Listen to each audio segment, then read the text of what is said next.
Shalom, shalom, shalom, everyone. This is Joy, and today is Tuesday, February 14th, 2023. And so today's lesson, it's actually going to come from a dream that I had. Let me get to my notes real quick. Okay, so this dream, I titled it The Purple Dish Dream, and I had it on Friday, January 27th, 2023, okay? And so basically this dream, I'll read it to you first, and then I'll show you the scriptures that correlate to this dream, okay? And so basically this dream, all the scriptures that I found that correlate to it are going to be about, meat in due season, okay? All right. So basically, I dreamed a couple of things last night, and this is what my notes say. So I dreamed a couple of things last night. One thing I remember was sitting at a table with 5 black men, okay? There were 3 directly in front of me and 1 on either side of me. The man in the middle, directly in front of me, had on glasses. I didn't know or recognize any of these men. At some point, the man in the middle pulled out or was holding what looked like a salsa bowl, and you'll see it on their screen there. It's called molcajete bowls, and it's those salsa bowls that has like either 3 or 4 little feet at the bottom or little legs. Okay, so it appeared to have what resembled guacamole in the middle in the shape of a ball, with little funnels of something else around the edges of it. And so on the picture up there that I have, I use the image of bugles, those bugle chips, and just to let you know, I never grew up with those type of chips. And so when I was telling my husband about this dream and describing to him what I saw, he was the one that mentioned the bugle chips because he had eaten those as a kid. And so when I looked it up, I was like, yeah, it looked like a little funnel just like that. So I'm not saying it was exactly guacamole or bugle chips, but that's what it resembled to me, okay? Okay. So the ball of food, whatever it was, and the funnels, they were all colored bright purple. So on the picture, you see that last image on the end that's purple. If you can imagine that guacamole you see in the middle and those funnels, well, those funnels and the guacamole were both that same color of purple on the end there. And that image is just an image that somebody took of some chips that were made from purple potatoes, okay? But the point is that food that I saw and the funnels, it was all bright colored purple, just like that, okay? Okay. All right, so that man in the middle, he then offered me some, to which I replied, what is that? Because, I was like, what is this? I was kind of taken by surprise. I've never seen food like this before, in bright purple like that. So he smiled and said, really good food, okay? So I went ahead and took some. In my hand, when I took the food, in my hand, it resembled a red cabbage leaf when you cut it, and you see the red or the purple color with the white showing through like veins on the side, okay? So if you've ever cut a red cabbage leaf, that's what it resembled when I put it in my hand, okay? All right, so I ate it, and in my mouth, it did taste like really good food, or it did taste really good. So I said, this is really good. Makes me want to dance. And then I did like a little jig with my shoulders. And then he smiled again. And basically, that's all I remember from this dream. So that was the end of the dream. Okay. So, so I'm going to be very honest with you about this dream and what I remember the food tasted like. Okay. So when I woke up from the dream, I wrote down, this tasted salty or meaty, like a ham salad sandwich without all the condiments in it. Okay. So the reason why I say that is because now, of course, I don't eat pork anymore. I know that's unclean meat. So I'm not saying it was pork. So please don't misunderstand what I'm saying. All I'm trying to describe to you is what it tasted like. And so when I was a kid growing up, my mom, she used to make us ham salad sandwiches. And she would use the ham from the brand, it was called Hormel. And it was smoked ham. It came in a can. And so when I tasted it, that's what this food reminded me of. It kind of tasted like that, okay? It was very salty and meaty. And again, I'm not saying it was pork, but that's what it reminded me of, okay? Okay. And then And then also I wrote down purple. Okay, so purple. Now I got this idea from another YouTuber. So one day I was watching another YouTuber and she was talking about a dream she had, and she saw the color green in her dream. And so when she looked up the spiritual meaning for the color green, she was given all the information about that. So I took her idea and I thought, well, since I saw this color purple in my dream, because it was very vivid and bright purple, okay? So I was like, okay, well, let me look up what the color purple means, the spiritual meaning of purple means, like in dreams or in the Bible. Okay, so this is what I saw. I just Googled it. And so it says, purple also represents wisdom and spirituality. Its rare and mysterious nature perhaps causes it to seem connected to the unknown, supernatural, and divine. Okay? So that's pretty much it for the dream. I just thought it was very interesting. But it did inspire me to look up scriptures that I felt correlated with this dream, okay? All right, so I'm going to go ahead and share that with you now. So let's look at, okay, well, let me back up. So I said, in the dream, the man said it was really good food, okay?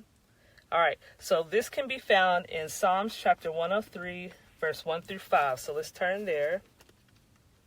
Okay. Psalm chapter 103, verse 1 through 5 reads, Bless Yahuwah, O my soul, and all that is within me. Bless his holy name. Bless Yahuwah, O my soul, and forget not all his benefits, who forgiveth all thine iniquities, who healeth all thy diseases, who redeemeth thy life from destruction, who crowneth thee with loving kindness and tender mercies, who satisfieth thy mouth with good things, so that thy youth is renewed like the eagles. Okay, so if you caught that, verse 5, it says, he satisfies thy mouth with good things. And that's what that man said in the dream. He said it was really good food, okay? All right, so the next thing, or the next verse I'm going to take you to is Psalm 104, verse 24 through 28. Psalm 104, 24 through 28 reads, O Yahuwah, how manifold are thy works! In wisdom hast thou made them all. The earth is full of thy riches. So is this great and wide sea, wherein are things creeping innumerable, both small and great beasts. There go the ships. There is that Leviathan, whom thou hast made to play therein. These wait all upon thee, that thou mayest give them their meat in due season. That thou givest them, or that thou that thou givest them, they gather. Thou openest thine hand, they are filled with good. Okay? All right. So now we're going to look at Psalm 145. So let me turn there real quick. Okay. Psalms 145, and then we're going to look at verse 14 through 21, okay? Okay, so verse 14 through 21 reads, Yahuwah upholdeth all that fall, and raiseth up all those that be bowed down. The eyes of all wait upon thee, and thou givest them their meat in due season. Thou openest thine hand, and satisfiest the desire of every living thing. Yahuwah is righteous in all his ways, and holy in all his works. Yahuwah is nigh unto all them that call upon him, to all that call upon him in truth. He will fulfill the desire of them that fear him. He also will hear their cry, and will save them. Yahuwah preserveth all them that love him, but all the wicked will he destroy. My mouth shall speak the praise of Yahuwah, and let all flesh bless his holy name forever and ever. Okay? So again, we just saw in verse 15, it was talking about how he giveth them their meat in due season, okay? All right, and then the next verse in Psalms is going to be Psalms 111, verse 1 through 10, okay? All right, so Psalm 111, 1 through 10 reads, Praise ye Yahuwah. I will praise Yahuwah with my whole heart in the assembly of the upright and in the congregation. The works of Yahuwah are great, sought out of all them that have pleasure therein. His work is honorable and glorious, his righteousness endureth forever. He hath made his wonderful works to be remembered. Yahuwah is gracious and full of compassion. He hath given meat unto them that fear him. He will ever be mindful of his covenant. He hath showed his people the power of his works, that he may give them the heritage of the heathen. The works of his hands are verity and judgment. All his commandments are sure. They stand fast forever and ever, and are done in truth and uprightness. He sent redemption unto his people. He hath commanded his covenant forever. Holy and reverend is his name. The fear of Yahuwah is the beginning of wisdom. A good understanding have all they that do his commandments, and his praise endureth forever. Okay, and so I just really like that verse because we heard so many words that we've been talking about the last few lessons, like wisdom, redemption, his covenants, understanding, his commandments, okay? So that one, heritage, there's so many different words that popped out of there from the last few lessons that we've gone over. But anyway, I just thought that was really interesting. So in verse 5, again, he says, he giveth meat unto them that fear him, okay? All right, so now we're going to switch gears and we're going to look at Proverbs chapter 31, verse 10 through 31. So let me turn there real quick. Okay. So the title for this one is called A Virtuous Woman, or The Virtuous Woman, okay? All right, so Proverbs 31, verse 10 through 31 reads, Who can find a virtuous woman? For her price is far above rubies. The heart of her husband doth safely trust in her, so that he shall have no need of spoil. She will do him good and not evil all the days of her life. She seeketh wool and flax, and worketh willingly with her hands. She is like the merchant ships. She bringeth her food from afar. She riseth also while it is yet night, and giveth meat to her household, and a portion to her maidens. She considereth the field, and buyeth it. With the fruit of her hands she planteth a vineyard. She girdeth her loins with strength, and strengtheneth her arms. She perceiveth that her merchandise is good. Her candle goeth not out by night. She layeth her hands to the spindle, and her hands hold the distaff. She stretcheth out her hand to the poor, yea, she reacheth forth her hands to the needy. She is not afraid of the snow for her household, for all her household are clothed with scarlet. She maketh herself coverings of tapestry. Her clothing is silk and purple. There's purple. Her husband is known in the gates, when he sitteth among the elders of the land. She maketh fine linen, and selleth it, and delivereth girdles unto the merchant. Strength and honor are her clothing, and she shall rejoice in time to come. She openeth her mouth with wisdom, and in her tongue is the law of kindness. She looketh well to the ways of her household, and eateth not the bread of idleness. Her children arise up, and call her blessed, her husband also, and he praiseth her. Many daughters have done virtuously, but thou excellest them all. Favor is deceitful, and beauty is vain, but a woman that feareth Yahuwah, she shall be praised. Give her of the fruit of her hands, and let her own works praise her in the gates. Alrighty, so that was a very beautiful verse there. And so what stood out to me was verse 10, where it says, her price is far above rubies. So basically, this woman is priceless, okay? And then in verse 15, it says, she giveth meat to her household, and a portion to her maidens, okay? So there's that meat. And then verse 30, it says, a woman that feareth Yahuwah, she shall be praised, okay? So basically, that's what a virtuous woman is. And that parallels with wisdom, okay? All right, so now let's go look at the faithful and wise servants. So let's turn to Matthew chapter 24. Okay. Matthew chapter 24 and verse 45 reads, "Who then is a faithful and wise servant, whom his Lord hath made ruler over his household, to give them meat in due season?" Okay?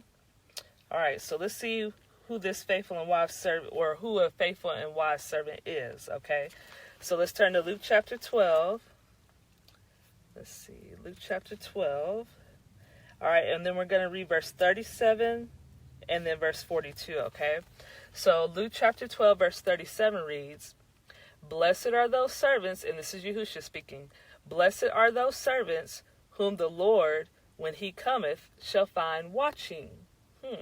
Okay, we're going to pay attention to this word watching, because I'm going to bring this up in another lesson, because I realize what watch means, okay? But he says, "Blessed are those servants whom the Lord, when he cometh, shall find watching. Verily I say unto you, that he shall gird himself," speaking of the Lord, "and make them to sit down to meat, and will come forth and serve them." Okay? All right, so now let's look at verse 42. So Luke chapter 12, verse 42 reads, "And Yahushua said," because this is Yahushua speaking, "And Yahushua said, Who then is that faithful and wise steward, whom his Lord shall make ruler over his household, to give them their portion of meat in due season?" Okay? All right. So now let's turn to Luke chapter 22. Let's go there real quick. And I apologize that I don't have all the notes written down for you like I normally do. So I should have mentioned it earlier. If you wanted to take notes, just grab you a pen and some paper and you could jot all these verses down. But anyway, Luke chapter 22 and verse 24 through 30. So let's read that. Okay, so Luke 22, 24 through 30 reads, "And there was also a strife among them, which of them should be accounted the greatest. And he said unto them, The kings of the Gentiles exercise lordship over them, and they that exercise authority upon them are called benefactors. But ye shall not be so. But he that is greatest among you, let him be as the younger, and he that is chief as he that doth serve. For whether is greater, he that sitteth at meat, or he that serveth? Is not he that sitteth at meat? But I am among you as he that serveth. Ye are they which have continued with me in my temptations, and I appoint unto you a kingdom, as my Father hath appointed unto me, that ye may eat and drink at my table in my kingdom, and sit on thrones judging the 12 tribes of Israel." Okay? All right, so from that verse, I put the emphasis was verse 30, where he says that ye may eat and drink at my table in my kingdom. Okay? All right. So we'll go ahead and look at let's see. Oh, yeah, and then in verse 27, sorry about that. So Luke 22, verse 27, I put, "Who is the greatest?" That was the question, right? And he says, "Is it he that sitteth at meat, or the one that serveth?" Okay? So Yahushua said the one who's going to be accounted greatest is not the one who's sitting at meat, but the one who serves, okay? And that's going to be key to remember that as we go further in these verses, okay? All right, so now let's look at John chapter 12, verse 26. So John chapter 12. Okay. All right, so John 12:26 reads, "If any man serve me," speaking of Yahushua, "let him follow me, and where I am, there shall also my servant be. If any man serve me, him will my Father honor." Okay? So we see here, if you want to know who the Father's going to honor, he honors those that serve Yahushua. Okay? Alrighty. And then let's look at John chapter 6, verse 27. So, let's turn back there. Okay. John chapter 6 And verse 27 reads, and this is Yahushua, this is all Yahushua speaking, labor not for the meat which perisheth, but for that meat which endureth unto everlasting life, which the Son of Man shall give unto you. For him hath Yahuwah the Father sealed. Okay, so Yahushua's telling us he's going to give us meat that endures unto everlasting life. Okay, so let's look at verse 55. So John chapter 6, verse 55. So Yahushua says, for my flesh is meat indeed, and my blood is drink indeed. Okay? All right, and then let's jump down to verse 63. And he says, it is the spirit that quickeneth, the flesh profiteth nothing. The words that I speak unto you, they are spirit and they are life. Okay? And like I said before, over and over again, a lot of these verses I've already gone over, but I'm repeating them because the more we see these verses and put them together, the clearer the picture becomes of what Yahushua is really trying to show us in the scriptures, okay? All right. So now let's look at John chapter 17, verse 8. So let me turn there. John chapter 17. Okay, and verse 8 reads, for I have given unto them the words which thou gavest me. So this is Yahushua speaking, and he's speaking about the Father, okay? So he says, for I have given them, unto them, his disciples, his followers, the words which thou gavest me. So the words that the Father gave Yahushua, Yahushua is declaring that he's given them to us, all his followers, disciples, and his apostles, okay? And they have received them, and have known surely that I came out from thee, and they have believed that thou didst send me. Okay? All right, so this is what we should be seeing, when we're reading our scriptures and studying. That's what we should be seeing, is the truth about who Yahushua is and who sent him, okay? Alrighty, so now let's look at Hebrews chapter 5. Let's see, Hebrews chapter 5, and we're going to look at verse 12 through 14. Okay. Alrighty, so Hebrews chapter 5, verse 12 through 14 reads, for the time ye ought to be teachers, ye have need that one teach you again, which be the first principles of the oracles of Yahuwah, and are become such as have need of milk, and not of strong meat. For every one that useth milk is unskillful in the word of righteousness, for he is a babe. But strong meat belongeth to them that are of full age, even those who by reason of use have their senses exercised to discern both good and evil. Okay? So in this verse, we're talking about strong meat, correct? All right, so question, what is this strong meat referred to in Hebrews? Okay, well, I'm glad you asked. So let's go look. Let's see what this strong meat is that is referred to in Hebrews, okay? All right, so for that, let's look at Revelation chapter 19, verse 7 through 9. Okay. Revelation chapter 19, verse 7 through 9. And the title for this lesson, or not lesson, but the title for this chapter is called The Marriage Supper of the Lamb, okay? All right, so verse 7 through 9 reads, let us be glad and rejoice and give honor to him, for the marriage of the Lamb is come, and his wife hath made herself ready. And to her was granted that she should be arrayed in fine linen, clean and white. For the fine linen is the righteousness of the saints. And he saith unto me, write, blessed are they which are called unto the marriage supper of the Lamb. Okay? Alrighty. Now let's look at Matthew chapter 22, verse 1 through 14. Okay. Matthew chapter 22. Okay, verse 1 through 14. And this is a parable about the king's marriage for his son, okay? All right, so Matthew 22, 1 through 14 reads, and Yahushua answered and spake unto them again by parables, and said, The kingdom of heaven is like unto a certain king, which made a marriage for his son, and sent forth his servants to call them that were bidden to the wedding, and they would not come.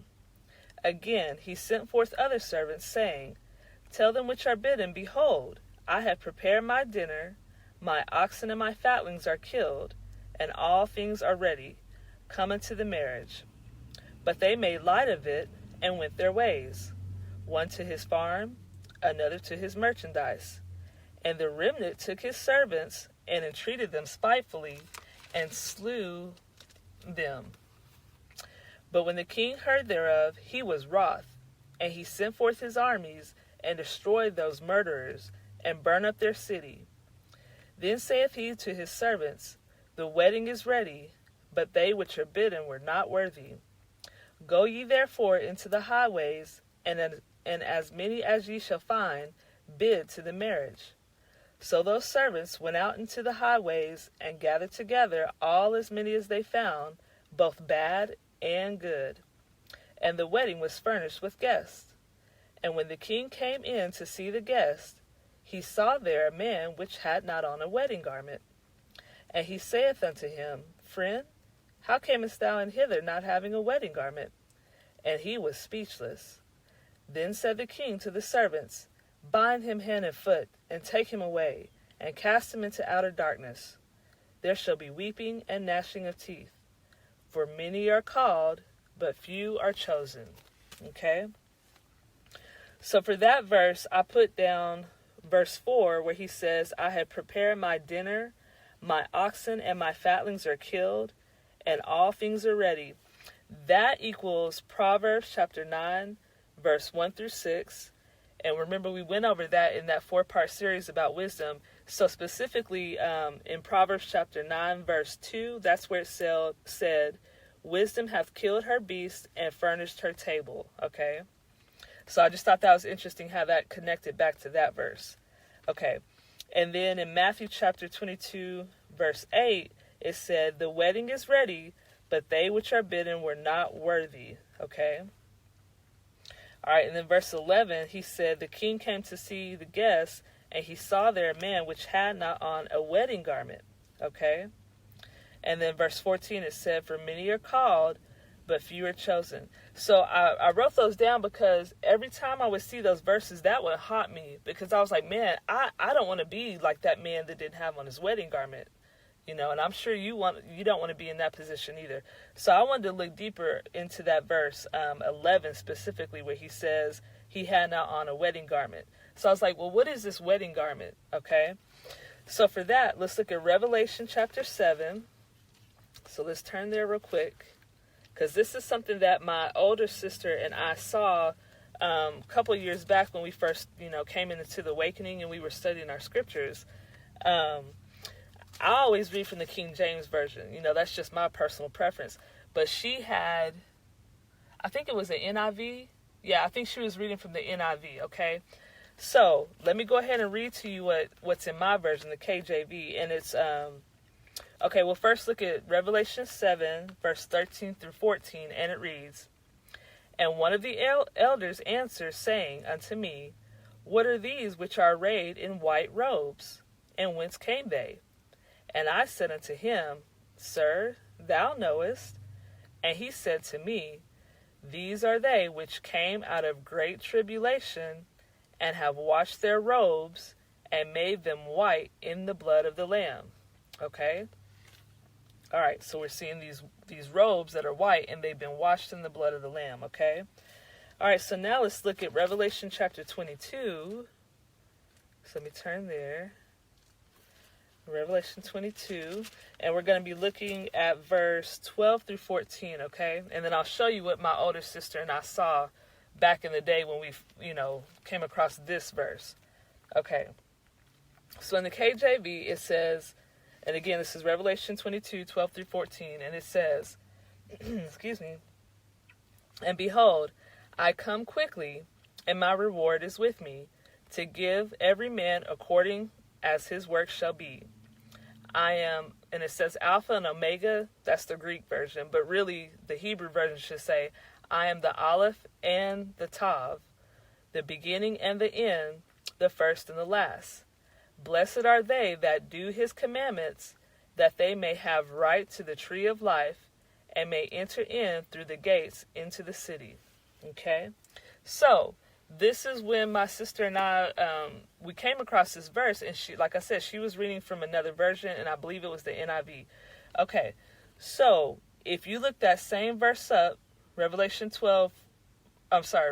chapter 22 and verse 14, when you look that up, so in my verse where it says, blessed are they that do his commandments, okay, in almost every other version, it says, blessed are they that wash their robes, okay? So doing his commandments is how you wash your robe, okay? And so when we saw that, we were like, oh my gosh, this is amazing because, again, like I said, I've always read from the KJV version, and so we would have never saw that if she wouldn't have been reading from a different version. But it's just amazing because it shows you that's what it means to wash your robe. So the way that we wash our robe, it's done in the blood of the Lamb, by being baptized into Yahusha. But we've been seeing, just like in my last lesson, or the one about Yahusha's death, burial, and resurrection fulfills Jeremiah 31 through 34, and Hebrews 12. Am I getting it wrong? The one in Hebrews, I think it's 8. Yeah, Hebrews chapter 8, verse 1 through 13. I'm just running off the top of my head, y'all. Okay, if you watch that video, basically what we've been seeing that whole time in that lesson was that in order to be, added to Yah's kingdom, it says you basically have to be keeping Yah's covenant and keeping his commandments. And so we saw how Yahusha, in that video, how he is the covenant. There were several verses where it says, I'll preserve thee and keep thee as a covenant of the people. So when you're added to Yah's kingdom, or you keep his covenant, you're being baptized into Yahusha, and that's how you keep his covenant, okay? The covenant of Yahusha. But then you also have to keep his commandments, okay? So anyway, let me get back on track here. But anyway, so we just thought that was interesting. So right there, if you go back to Matthew chapter 22, verse 11, where he said he saw a guest or a man there that didn't have on his wedding garment. Well, I equate that to, obviously this man hadn't washed his robe. And so we see here, like we just showed in Revelation 22:14, that the way you wash your robe is by doing his commandments, okay? So apparently that man, I don't know how he got into the wedding, but it did say that he gathered both good and bad. And so obviously the ones who are bad, if they're like this man and you don't have on a wedding garment, well then apparently they hadn't washed their robe, or they hadn't, kept his commandments, so to speak, okay? So I hope you see that. But anyway, all right, so we'll keep moving forward. So now let's look at the parable of those bidden to the wedding. So let's look at Luke chapter 14. So we'll turn there real quick. Luke chapter 14. I'm kind of trying to go through these quickly so this video doesn't last too long. But Luke chapter 14, verse 7 through 15.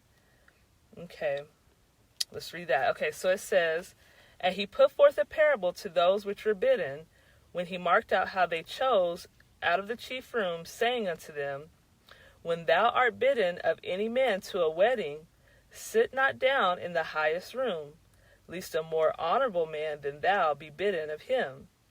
And he that bade thee and him come and say unto thee, give this man place, and thou being with shame to take the lowest room. But when thou art bidden, go and sit down in the lowest room, that when he that bade thee cometh, he may say unto thee, friend, go up higher. Then shalt thou have worship in the presence of them that sit at meat with thee. For whosoever exalteth himself shall be abased, and he that humbleth himself shall be exalted. Then said he also to him that bade him, when thou makest a dinner or supper, call not thy friends, nor thy brethren, neither thy kinsmen, nor thy rich neighbors, lest they also bid thee again, and a recompense be made of thee, or be made thee. But when thou makest a feast, call the poor, the maimed, the lame, the blind, and thou shalt be blessed. For they cannot recompense thee, for thou shalt be recompensed at the resurrection of the just. And when one of them that sat at meat with him, so this is somebody else who's sitting at meat with Yahushua, when they heard these things, this other person said to him, speaking of Yahushua, so somebody else is saying this to Yahushua, blessed is he that shall eat bread in the kingdom of Yahuwah. Okay? All right, so from those verses, I put, okay, blessed is he that shall eat bread in the kingdom of Yahuwah. Okay? All right, and then, sorry, I'm looking at my notes because I want to make sure I didn't miss anything. Okay. All right, so now let's look at Luke chapter 17, verse 7 through 10. Okay. Luke chapter 17, verse 7 through 10. Okay, and it reads, But which of you, having a servant plowing or feeding cattle, will say unto him by and by, when he is come from the field, Go and sit down to meat, and will not rather say unto him, Make ready wherewith I may sup, and gird thyself and serve me, till I have eaten and drunken, and afterward thou shalt eat and drink. Doth he thank that servant because he did the things that were commanded him? I trow not. And that word trow just means I think not or I suppose not. Okay, verse 10. So likewise ye, when ye shall have done all those things which are commanded you, say, We are unprofitable servants. We have done that which was our duty to do. Okay? So I thought that was interesting to see that. So basically he's just saying, keep a spirit of humility, okay? Because even though, Yah blesses us and gives us work to do, it's like, it's a blessing, it's an honor to be able to be given work from him to do, and then to be blessed to accomplish that. That's a wonderful thing. But, don't ever lose that spirit of humility, okay? Because really we are just doing what he commanded us to do,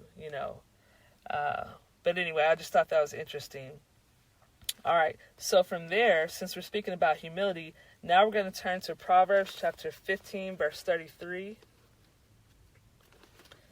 Okay, Proverbs 15 and verse 33 reads, The fear of Yahuwah is the instruction of wisdom, and before honor is humility. Okay? All right, so there's that word humility again. And then that's going to also equal Luke chapter 14, verse 11. So we just read that, but I'll turn back there real quick and read that again. So Luke 14, verse 11 is where it said, For whosoever exalteth himself shall be abased, and he that humbleth himself shall be exalted. Okay? So it's very important just to keep that spirit or mindset of humility, okay? All right.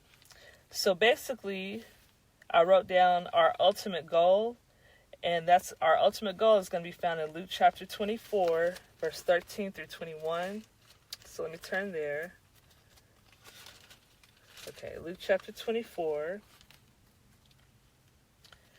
Okay, and then verse 13 through 21 reads, And behold, so this is about those two men that were walking on the road to Emmaus, okay? And actually, I'm going to be reading the whole chapter. So it's going to be Luke chapter 24, verse 13 through 31, okay? But I'll show you which verses stood out to me. All right, so it reads, And behold, two of them went that same day to a village called Emmaus, which was from Jerusalem about threescore furlongs. And they talked together of all these things which had happened. And it came to pass that while they communed together and reasoned, Yahushua himself drew near and went with them. But their eyes were holden, okay, that they should not know him. So their eyes were held in check, or they were restrained, they were seized, so that they couldn't recognize him, okay? All right, verse 17. And he said unto them, What manner of communications are these that ye have one to another, as you walk and are sad. And the one of them, whose name was Cleopas, answering said unto him, Art thou only a stranger in Jerusalem, and hast not known these things which are come to pass there in these days? And he said unto them, What things?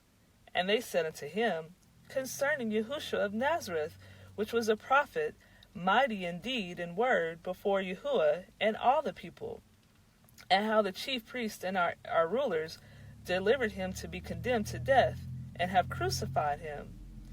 But we trusted that it had been he which should have redeemed Israel.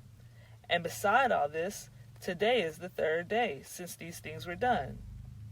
Yea, and certain women also of our company made us astonished, which were early at the sepulchre. And when they found not his body, they came, saying that they had also seen a vision of angels, which said that he was alive.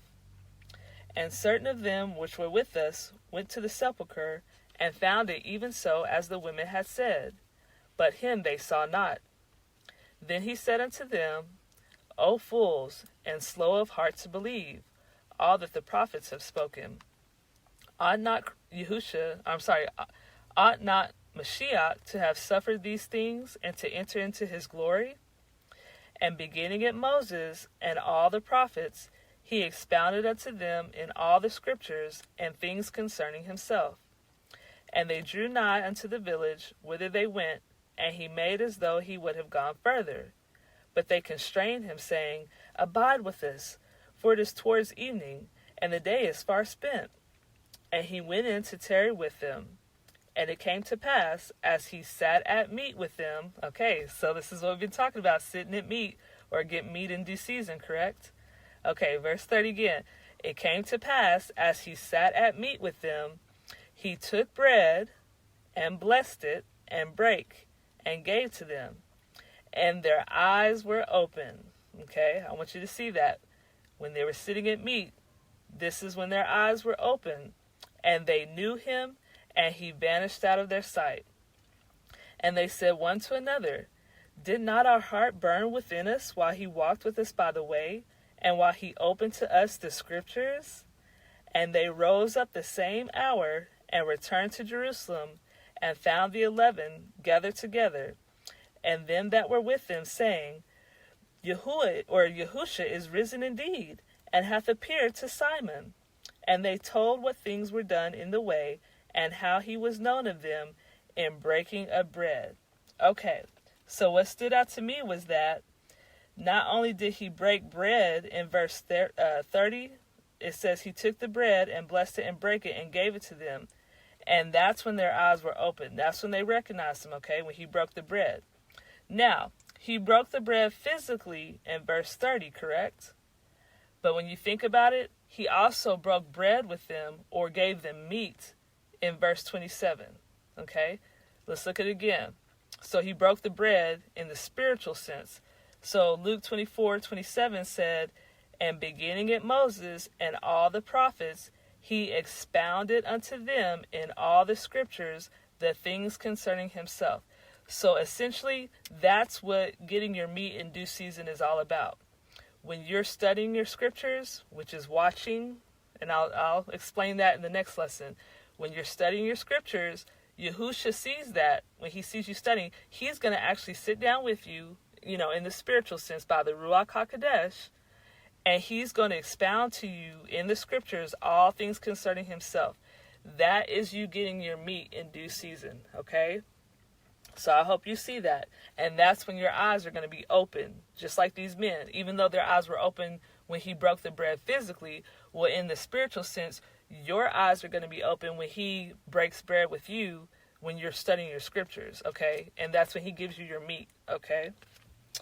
Alrighty.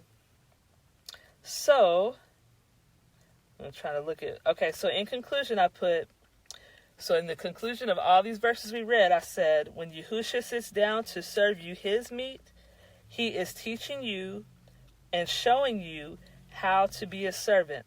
And that was found in Luke chapter 22, verse 24 through 30, okay? And then I put an humble spirit of servitude is what Abba Yahuwah will honor, and that was in John 12:26, okay? So this is that strong meat that was referred to in Hebrews chapter 5, verse 12 through 14. Okay? All right. So this concludes my lesson for tonight. Thank you, Abba Yahuwah, once again for showing me these things and leading and guiding me into all truth through the Ruach HaKodesh, your Holy Spirit. I pray that this lesson will be multiplied, and I pray that it will reach whoever is out there that needs to hear this lesson to help encourage them to keep going, to keep striving in your word and study so that they can receive your meat in due season as well. And I just thank you so much, Abba, for all that you're doing for us right now. So just want to say thank you to Abba Yahuwah and his Ruach HaKodesh, the Holy Spirit, for showing me all these things. And I pray that everyone will have a wonderful rest of the evening. Thank you. Shalom.